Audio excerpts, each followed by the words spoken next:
As we've seen, logic symbols and boolean are equivalent. So we have true being equivalent to 1, false being equivalent to 0, and being equivalent to the dot operation, or is equivalent to the plus operation, and not is equivalent to the complement.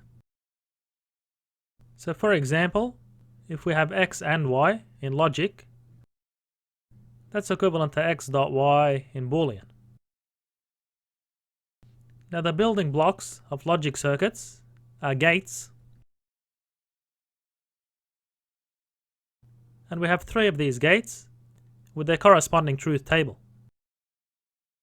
So the symbol for the AND gate is as follows, which takes 2 inputs and produces an output.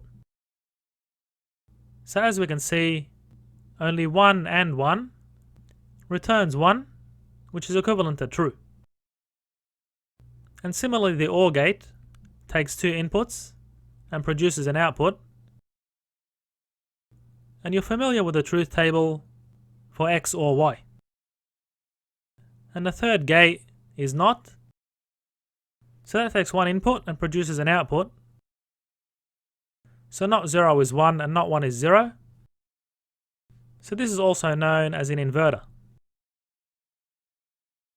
And we'll get some practice in applying these gates in the following examples on logic circuits.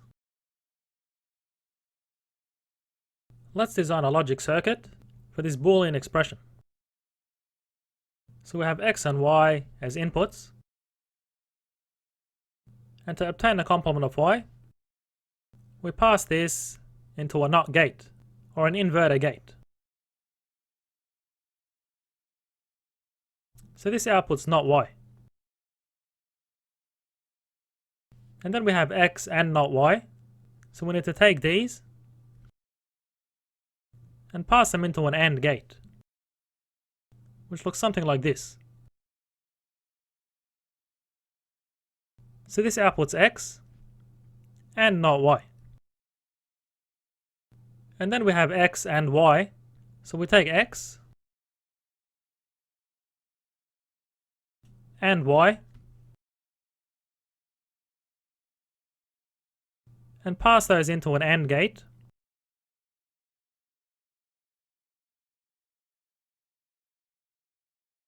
And finally, we have the first expression or the second expression. So we can take both of these and pass them into an OR gate, which looks something like this. So we finally have x and NOT y, or x and y.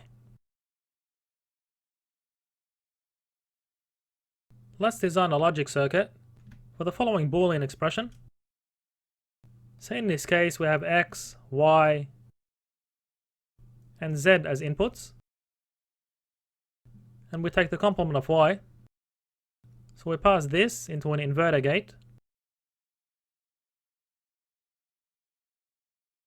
which outputs y complement, and similarly we pass x into an inverter gate.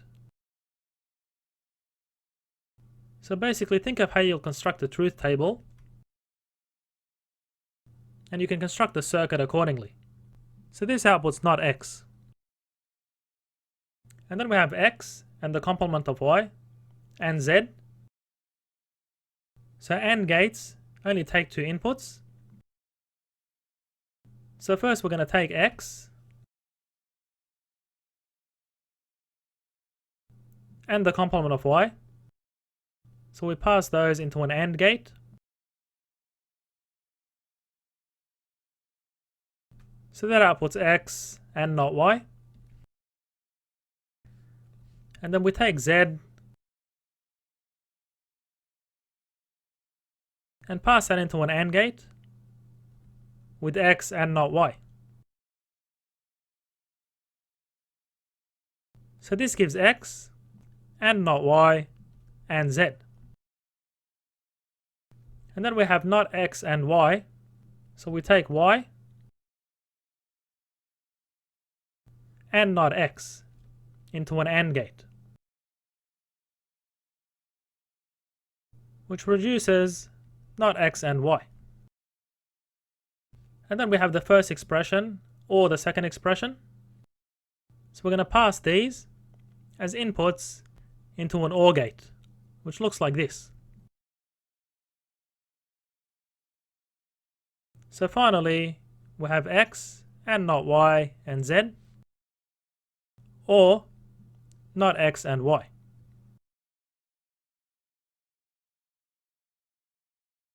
Let's find a boolean expression for the following logic circuit and design a simpler circuit that has the same output. So here we have an OR gate with the inputs being x and y. So this outputs x or y,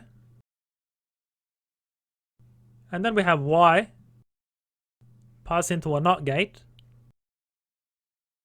so this outputs not y. And then we have x or y and the complement of y being input into an AND gate. So our boolean expression is x or y and the complement of y. So let's use some boolean algebra to design a simpler circuit with the same output. So here we can apply the distributive law. So we have x, y complement plus y and its complement. And y and its complement is always going to return 0 using binary, and some expression or 0 is going to give that expression. So we finally end up with x and the complement of y. And now you can verify that these two are equivalent by constructing a truth table for both boolean expressions, covering the permutations of the inputs x and y.